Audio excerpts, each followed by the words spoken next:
Sa ngalan ng Ama at ng Anak at ng Espiritu Santo. Amen. Sumainyo ang Panginoon At sumairin. upang tayo maging marapat sa misang ito. Halina't magsisimula sa ating mga kasalanan. Tayo pong lahat, inaamin ko sa makapangyarihang Diyos At sa inyo, mga kapatid, na lubha akong nagkasala sa isip, sa salita at sa gawa, at sa aking pagkukulang. Kaya'y sinasamo ko sa mahal na Birheng Maria, sa lahat ng mga anghel at mga banal, at sa inyo, mga kapatid, na ako'y panalangin sa Panginoong ating Diyos. Kawaan tayo na mapagmahal na Diyos, patawarin sa ating mga sala, at patnubayan hanggang sa buhay na walang hanggan. Amen. Panginoon, kaawaan mo kami. Panginoon, kaawaan mo kami. Kristo, kaawaan mo kami. Kristo, kaawaan mo kami. Panginoon, kaawaan mo kami. Panginoon, kaawaan mo kami. Iyuko natin ang ating ulo, ibulong sa Panginoon ang ating intensyon. Kasama ng intensyon ng mga kababayan natin sa ibang bansa, sa ibang lugar, nagtatrabaho para sa kanilang pamilya. Pagdasal natin ng mga tumutulong sa ating simbahan.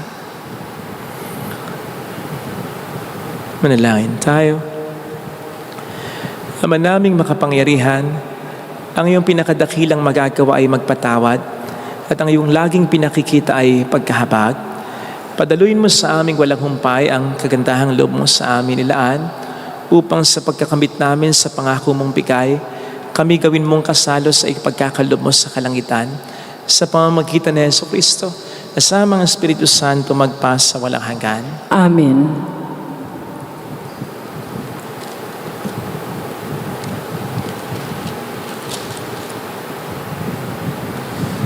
Ang salita ng Diyos mula sa aklat ni Nehemías.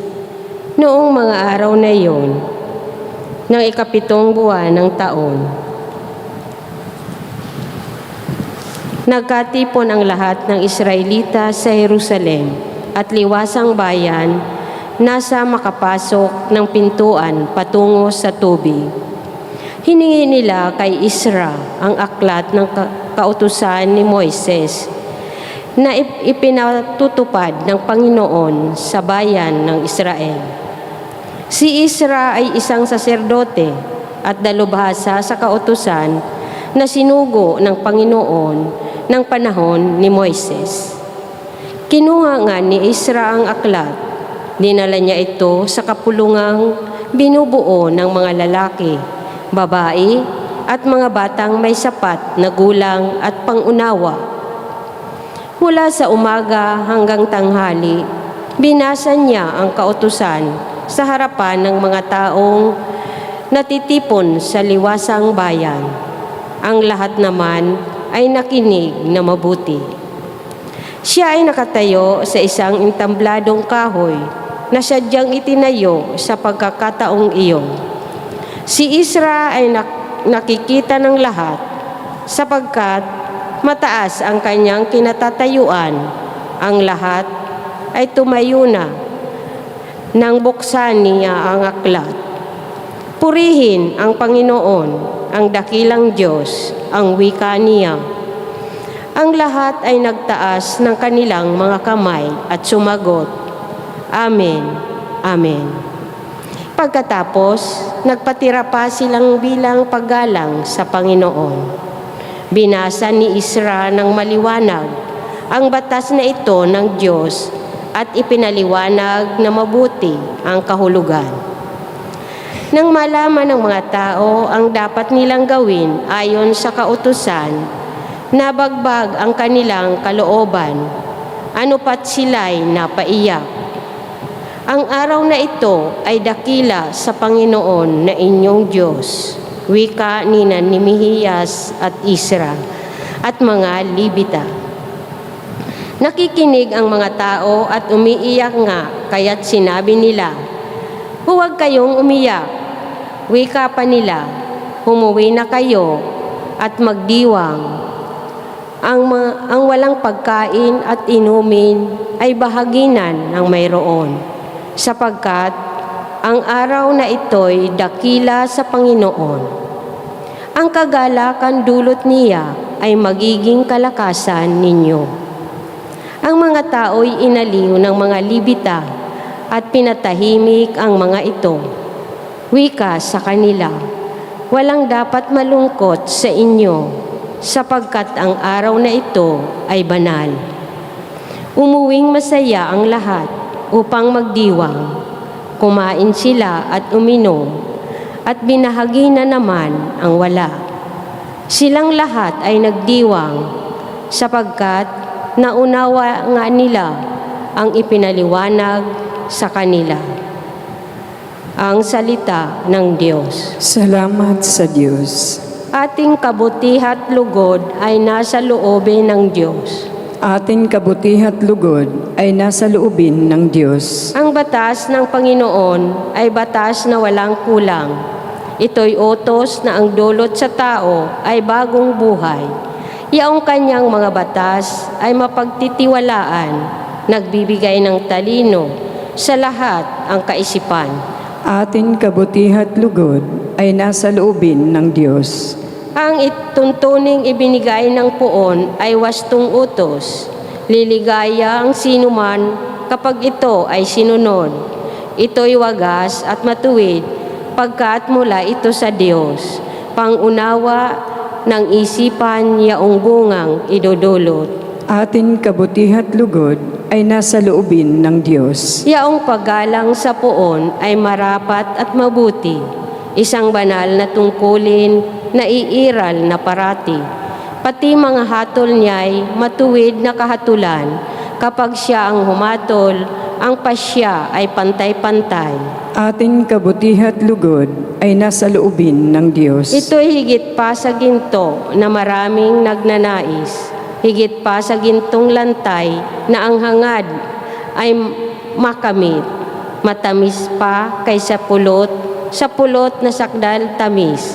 Kahit anong pulot ito na dalisay at malinis. Ating kabutihat lugod ay nasa loobin ng Diyos.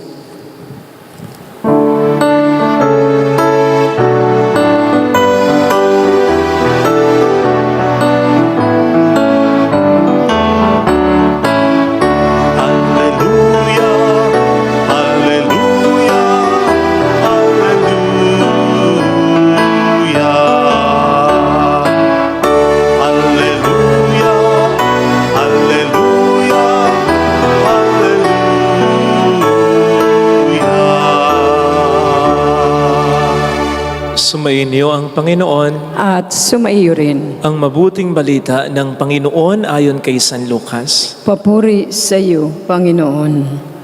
Noong panahong iyon, ang Panginoon ay humirang pa ng 72. Pinauna niya sila ng dala-dalawa sa bawat bayan at puok na patutunguhan niya. Sinabi niya sa kanila, "Sagana nga anihin, ngunit kakaunti ang mga manggagawa. Idalangin ninyo sa may-ari na magpadala siya ng mga manggagawa sa kanyang bukirin. Umayo kayo. Sinusugo ko kayong parang mga kordero sa gitna ng mga asong gubat. Huwag kayong magdala ng lukbutan, supot o panyapak. Huwag na kayong titigil sa daan upang makipagbatian kanino man. Pagpasok ninyo sa alinmang bahay, sabihin muna ninyo, maghari nawa ang kapayapaan sa bahay na ito. Kung maibigin sa kapayapaan ang nakatira roon, sasaklila ang kapayapaan. Ngunit kung hindi sila magkakamit nito. Manatili kayo sa bahay na inyong tinutuluyan, kanin ninyo at inumin ang anumang idulot sa inyo, sapagkat ang manggagawa ay may karapatang tumanggap ng kaniyang upa. Huwag kayong magpapalipat-lipat ng bahay. Kapag tinanggap kayo sa alinmang bayan, kanin ninyo ang anumang ihain sa inyo. Pagalingin ninyo ang mga may sakit doon at sabihin sa bayan, nalalapit na ang paghahari ng Diyos sa inyo. Ngunit sa alinmang bayang hindi tumanggap sa inyo, lumabas kayo ng lansangan nito at sabihin ninyo, pati ang alikabok dito na dumikit sa aming mga paa ay pinapagpag namin bilang babala sa inyo. Ngunit pakatandaan ninyong nalapit na sa inyo ang paghahari ng Diyos. Sinasabi ko sa inyo, Sa araw ng paghukom ay higit na mabigat ang kaparusahan ng mga tao sa bayang iyon kaysa dinanas ng mga taga Sodoma. Mga kapatid, ang mabuting balita ng Panginoon. Pinupuri ka namin, Panginoong Hesukristo. Narinig po natin sa ating binasang Ebanghelyo ang pagsusugo pa ni Kristo ng karagdagang 72 bukod sa naunang 12 upang ipahayag ang mabuting balita niya. Patunay lamang na ang gawain ng ebanghelisasyon ay gustong ipagpatuloy ng Panginoon mula noon hanggang ngayon at sa mga susunod pang panahon. At patunay lamang din ito na ang gawain ng ebanghelisasyon o pagpapahayag ng mabuting balita ng Panginoon ay hindi lamang gawain ng iisang tao, iisang grupo ng tao, kundi lahat tayo. Dapat tulong-tulong tayo. Doon muna tayo sa unang punto. Yung partikular ang Panginoon sa gawain ito ng ebanghelisasyon. Nakapagtataka nga lang kung bakit kung ikukumpara ang efforts ng mga evangelizers noon at evangelizers ngayon, para bagang mas effective noon. Mas marami ang nararating noon. Mas marami ang nakakonvert noon. Mas marami ang nakakakilala sa Panginoon at tumatanggap sa Kanya kumpara sa ngayon. Na talaga namang nakapagtataka. Bakit? Kasi napakalaki ng agwat, ng difference in terms of means of communication, mode of transportation. Mas mainam tayo ngayon kesa noon. Pero bakit? Mas maganda yata ang daloy ng evangelization noon. Hindi kaya yung mga evangelizers noon ay mas masigasig kesa ngayon? Ngayon meron nga tayong magandang mode ng transportation, magandang means ng communication. Pero anong silbi ng lahat ng ito kung walang gana ang mga dapat na gumagawa ng ebanghelisasyon? Naisip ko nga po, kung bakit, halimbawa sa ating personal na karanasan, mas madali sa atin ang mag-initiate ng conversation at mag-sustain ito sa mahabang panahon kung ang topic ay chismis, buhay ng may buhay, kamunduhan, latest na trend, latest na damit, mga material na bagay. Kesa sa mga bagay na mahalaga sa buhay. Nag-share ba tayo as regards the Bible? As regards mga sermon na napapakinggan natin? Pinag-uusapan ba natin? O hanggang sa simbahan lamang, hanggang sa atin lang, kapag napakinggan natin, pinababayaan na natin, kinakalimutan na rin natin. Kaya nga kung mapapansin po ninyo, mga sikat na content at personalidad ngayon sa social media, ay hindi naman talaga yung may kinalaman sa pananampalataya o sa malalim na relasyon sa Panginoon kundi yung tungkol sa mga kamunduhan, mga material na bagay. In fact, may iba sa atin, kahit hindi na nga panoorin, i-share na lang, ilalike na lang, para mas mag-proliferate pa ang mabuting balita ng kaligtasan. Hindi pa magawa. So what's wrong? Ang sabi po sa Kawikaan is 8:8, ang mga salita ng chismis ay parang mga masarap na pagkaing tumutuloy sa kaibuturan natin. Paraphrasing this, na of course, without losing its meaning, pwede nating sabihin na ang mga pangit na salita, mga walang kwenta, makamundo, walang kabuluhang salita ay parang mga masarap na pagkain na ine-enjoy natin. Bagay na katakataka sapagkat tayo ay anak ng Diyos. Binuhay tayo ng salita ng Diyos. Kaya dapat ang enjoy natin ay ang salita ng Diyos. Kahit kung bakit mas ine-enjoy pa natin na parang isang napakasarap na pagkain ang pag-take natin sa mga makamundong salita at topics na pinag-uusapan natin, something is very wrong with us.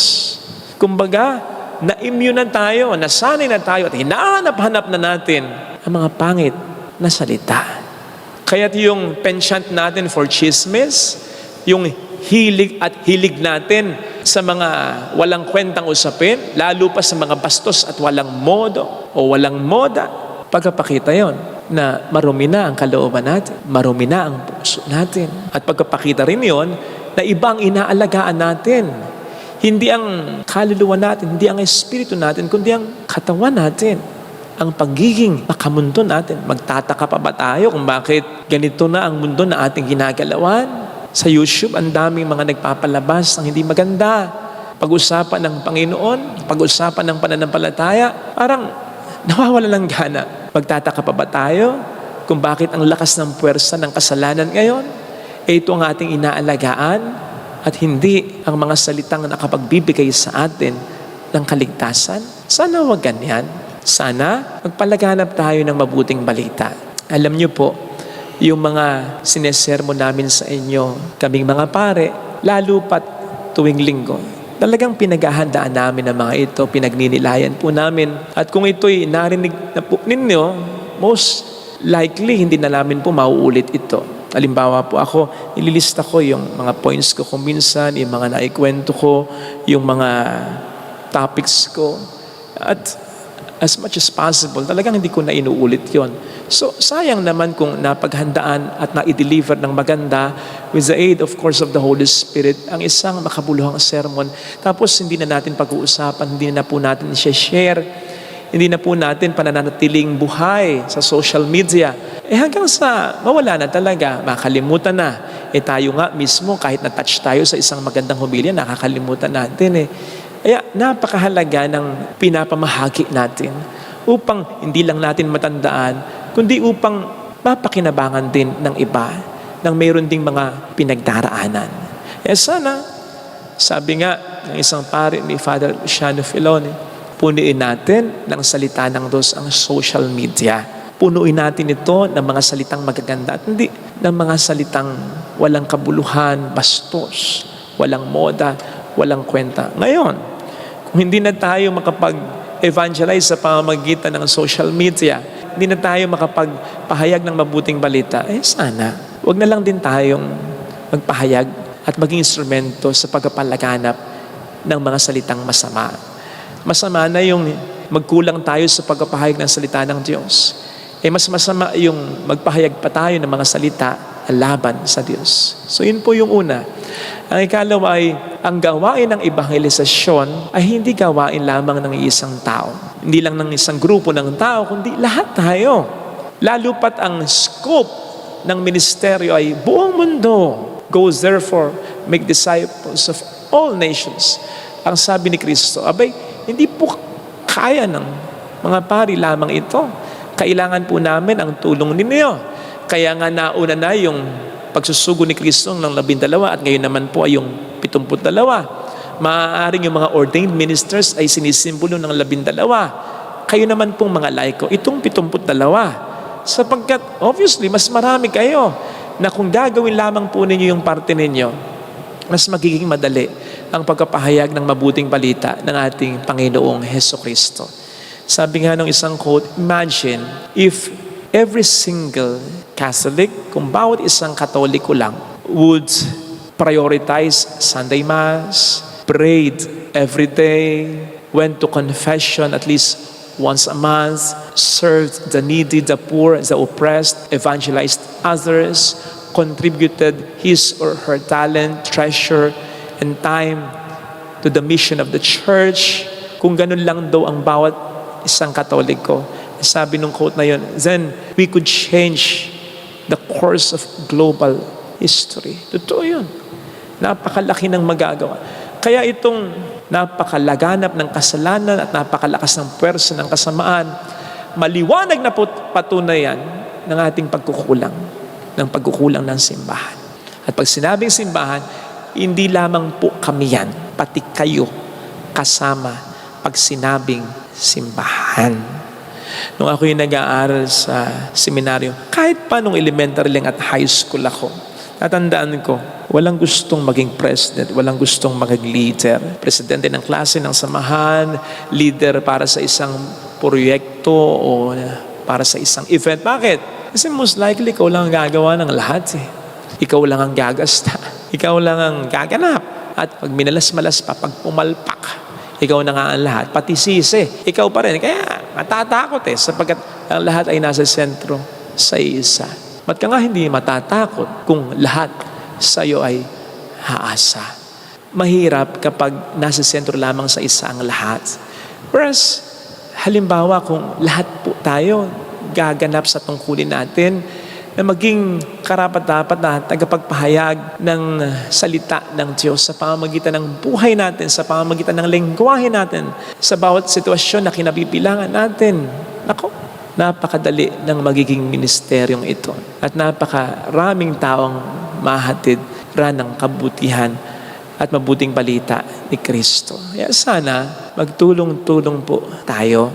Naisip namin ang misang ito lagi ay i-dedicate unang-una para sa mga kapatid natin sa ibang bansa, nagtatrabaho para sa kanilang pamilya sapagkat madalas halos sila ang nagtatrabaho para sa lahat. Halos nasa kanila lagi ang ganap, halos nasa kanila lahat ang bigat.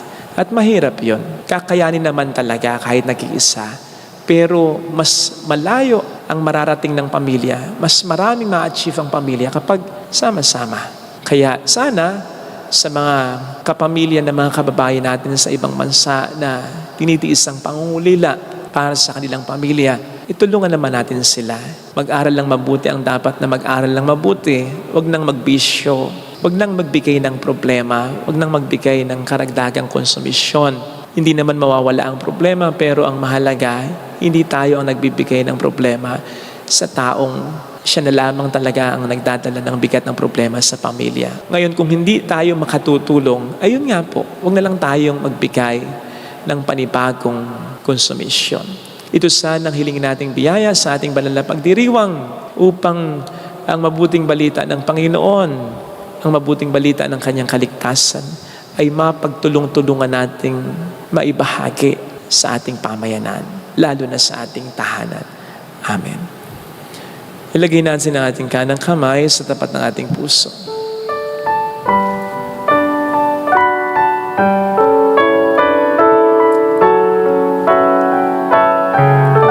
Awitin natin, alam kong may magagawa ang Diyos.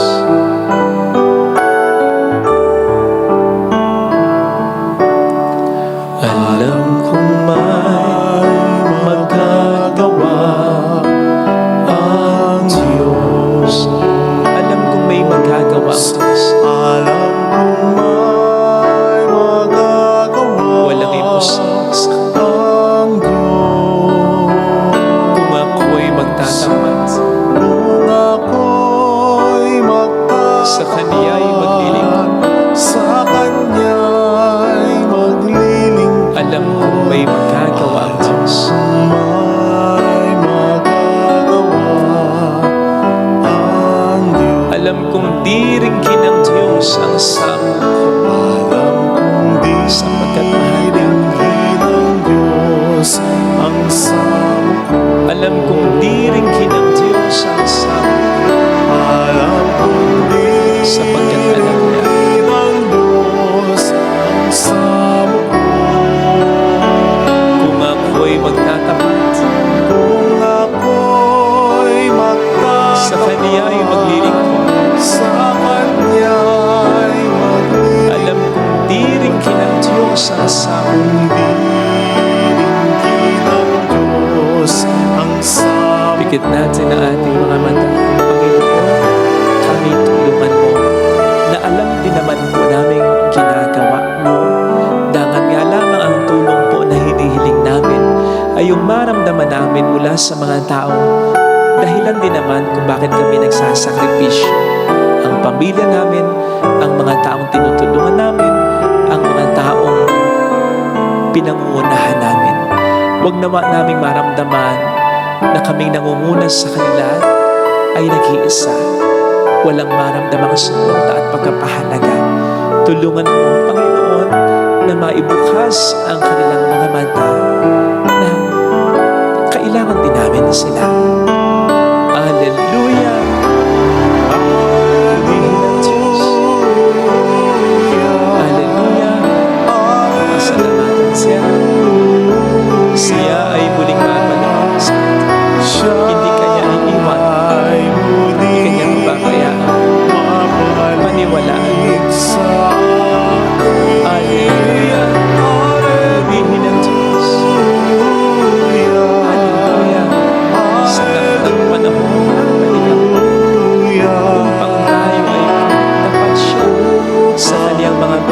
Santo.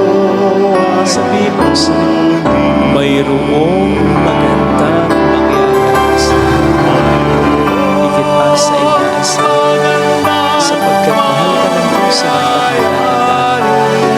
Kung lalapit ka kay Jesus, maaaring maging matagal, maaaring maging mahirap pa, pero magiging maayos na mayroong magandang mangyayari sa basta huwag kang mawawala ng pag-asa kahit ikaw na lang mag-isa. Kasi sa totoo lang, hindi ka mag-iisa.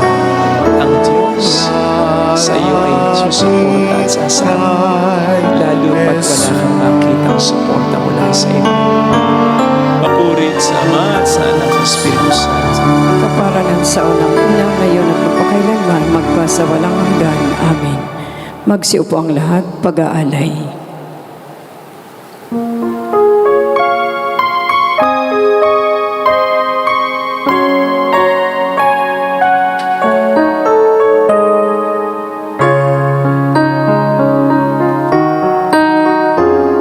Tinapay at alak na aming pinagpaguran, bunga ng lupa at ng aming paggawa.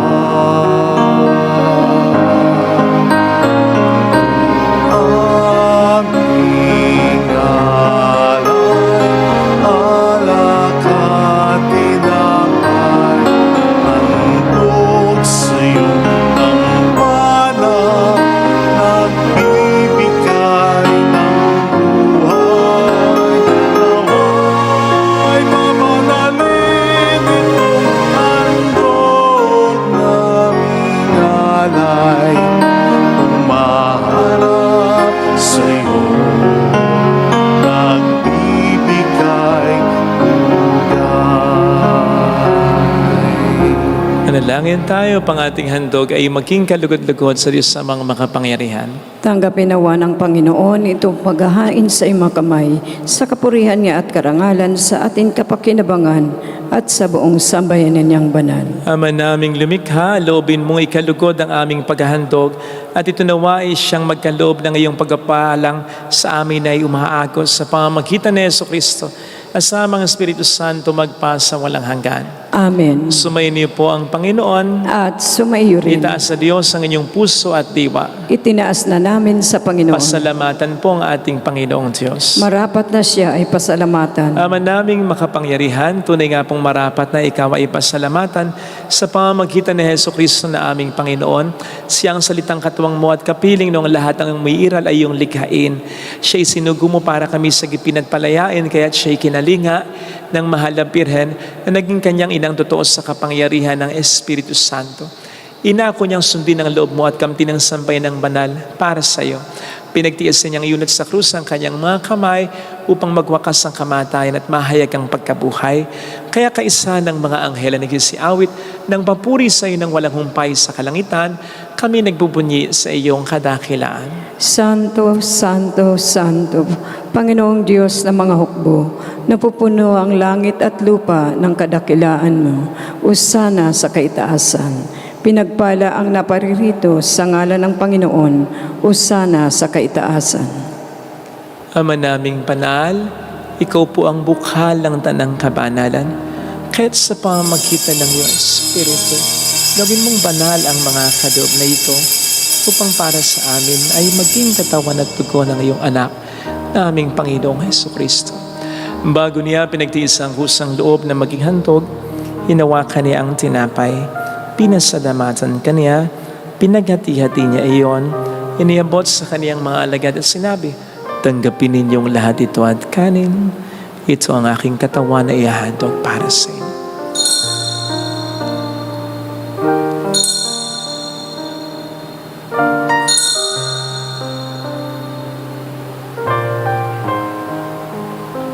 Gayun din naman nang matapos ang hapunan, hinawakan niya ang kalis, muli kaniyang pinasalamatan. Iniabot niya ang kalis sa kaniyang mga alagad at sinabi, tanggapin ninyong lahat ito at inumin. Ito ang kalis ng aking dugo ng bago at walang hanggang tipan.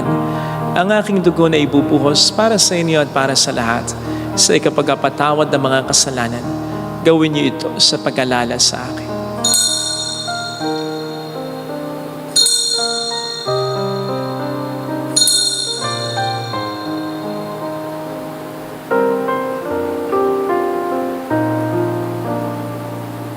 Ipagbunyi natin ang misteryo ng ating pananampalataya. Si Kristo'y namatay, si Kristo'y nabuhay, si Kristo'y babalik sa wakas ng panahon.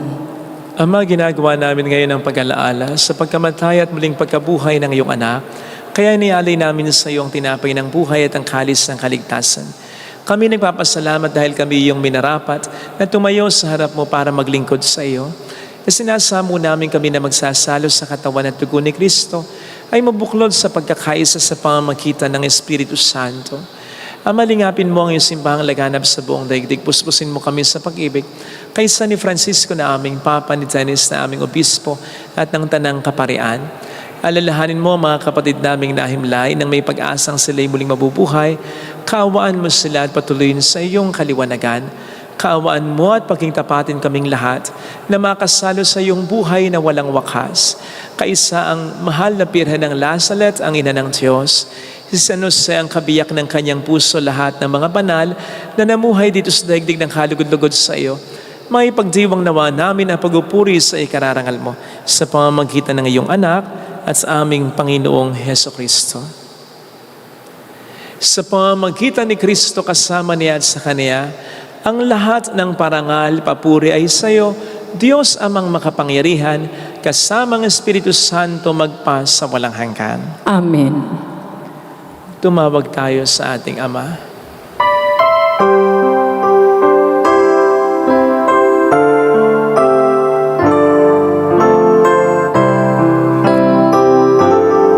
Ama namin, sumasalangit ka. Sambahin ang ngalan mo, mapasa amin ang kaharian mo, sundin ang loob mo dito sa lupa para nang sa langit. Bigyan mo kami ngayon ng aming kakanin sa araw-araw at patawarin mo kami sa aming mga sala para ng pagpapatawad namin sa nagkakasala sa amin at huwag kaming ipahintulog sa tukso at iadya mo kami sa lahat ng masama. Hiniling namin kabiadya sa lahat ng masama, pagkalooban ng kapayapaan araw-araw, samantalang aming pinaghahandaan ang dakilang araw ng pagpapahayag ng tagapagligtas namin sa Heso Kristo. Sapagkat iyo ang kaharian, ang kapangyarihan at ang kapurihan magpakailanman. Amen. Panginoong Heso Kristo, sinabi mo noon, sinasabi mo rin sa amin ngayon, kapayapaan ang iniiwan ko sa inyo, aking kapayapaan ang binibigay ko. Tungayin mo ang aming pananampalataya, huwag ang aming pagkakasala. Pagkalooban mo kami ng kapayapaan at pagkakaisa yun sa iyong kalooban, kasama ang Espiritu Santo magpasa walang hanggan. Amen. Ang kapayapaan ng Panginoon ay sumainyo nawang lahat. At sumayo rin. Magbigayan tayo ng kapayapaan sa isa't isa. Kapayapaan po, peace. Kordero ng Diyos. Kordero ng Diyos na nag-aalis ng mga kasalanan ng sanlibutan, maawa ka sa amin. Kordero ng Diyos na nag-aalis ng mga kasalanan ng sanlibutan, maawa ka sa amin. Kordero ng Diyos na nag-aalis ng mga kasalanan ng sanlibutan, ipagkaloob mo sa amin ang kapayapaan. Narito sa harap natin ng Panginoon ang ating buhay at kaligtasan. Mapalad tayong inaanyayahan. Panginoon, hindi ako karapat-dapat na magpatuloy sa iyo, ngunit sa isang salita mo lamang ay gagaling na ako.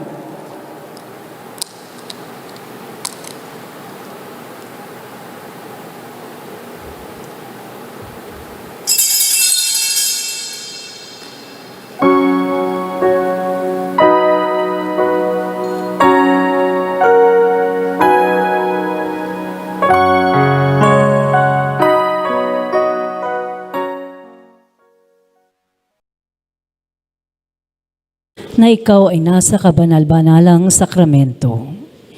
Iniibig kita ng higit sa lahat at ninanasa kong tanggapin ka sa aking kaluluwa. Sapagkat sa mga sandaling ito, hindi kita matatanggap sa sakramento. Tumuloy ka sa Espiritu sa aking puso. Niyayakap kita na parabang naririto ka na. Inaalay ko ng buong buo ang aking sarili sa iyo. Huwag mong hayaang mawalay ako sa iyo. Amen.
Kinabang ay magdulot nawa ng kagalingan sa aming katauhan upang kami makatambal sa kalawalatian ng aming nilalahukan sa tiniis na kamatayan namin ngayong pinahayag sa ginanap na pagdiriwang.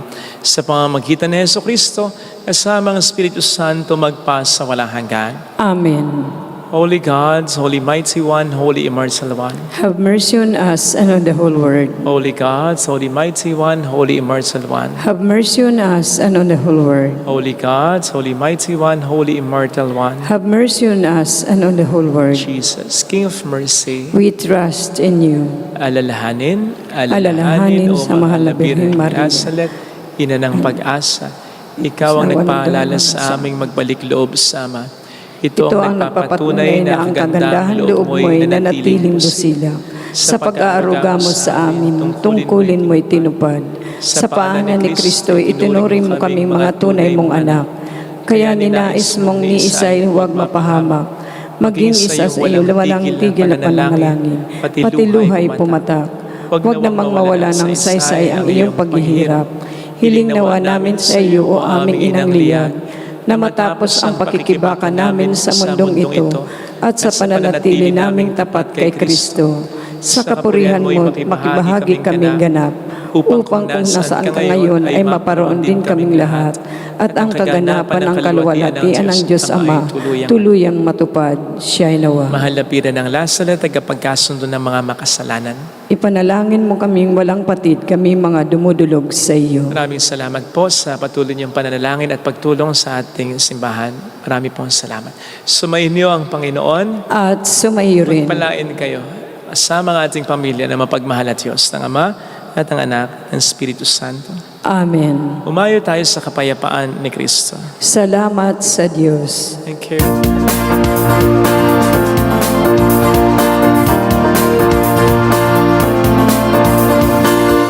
Mary, Mother of the Lord, here's a prayer we sing to you. Let your tears sit in our minds and hearts as once they fell at last and then. Tell people how to live again. Tell people how to sing again. Tell people how to dance again. Tell people how to pray again. Mary, Mother of the Lord, here's our prayer we sing to you. Let your tears sit in our minds and hearts as once they fell at last again. Salamat po.